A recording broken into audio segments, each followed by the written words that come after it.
আজি এই আমাৰ ভৰিদোৱা অঞ্চলৰ একদম দৰিদ্ৰ পৰিয়ালৰ এজন কিশোৰ, অনুমানিক বয়সটো 9 বছৰ বা 10 বছৰমান হ'ব। যোৱা 26 তাৰিখে ফাকুৱা খেলিম বুলি ঘৰৰ পৰা ওলাই গৈছিল। আজি প্ৰায় 3 দিনেই হ'ল ল'ৰাটো সন্তানহীন হৈ আছে। তেওঁৰ বাপেকৰ নাম মেঘুৰঞ্জন বৰ্মন, মানে তাৰ ওৰফে মেঘু বৰ্মন। আজি এইটো পৰিয়ালৰ অৱস্থা দেখিছে, একেবাৰে পানীত ঠা নচৰা অৱস্থা। তো আজি আপোনালোকৰ এই চেনেলৰ মাধ্যমেদি সমগ্ৰ অসমৰ ৰাইজক এটাই অনুৰোধ জনাইছোঁ, যাতে কোনোবা হতাশয় ব্যক্তিয়ে যদি এই ল'ৰাটোৰ সন্ধান পায়, তো এই ওলনি থানাৰ অন্তৰ্গত এই ভৰিদোৱা গাঁও ওলনি থানাতে হওক বা আমি নাম্বাৰ এটা কৈ দি আছোঁ, এই নাম্বাৰত যোগাযোগ কৰিবলৈ আহ্বান জনাইছোঁ।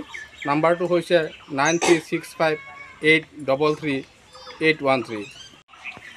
মই গৈছিলোঁ পথাৰ ফালে, গৰুটো দি আহিছোঁ। আহি পেলাই ল'ৰাক পোৱা নাই, যেতিয়া বিচাৰি আছোঁ টিভিৰে পোৱা নাই, তেতিয়া আকৌ থানাত জনাই নিদিলোঁ।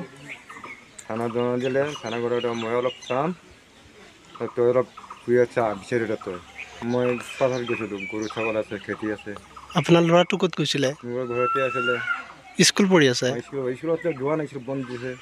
সেই বন্ধ দিছে গৰুবিলাক এইটো শুই গৈছোঁ, ঘৰত থাক, মই ছাগলী গৰুবিলাক আছে লৈ যাম। তেতিয়া ঘৰত চাইকেল আহিছিলে, চাইকেল গলি লৈ পেলাই সেইটো ফাকুৱা খাবলৈ গ'ল আৰু আহি পেলাই আকৌ ঘৰত আহি পেলাই তাত পোৱা নাই।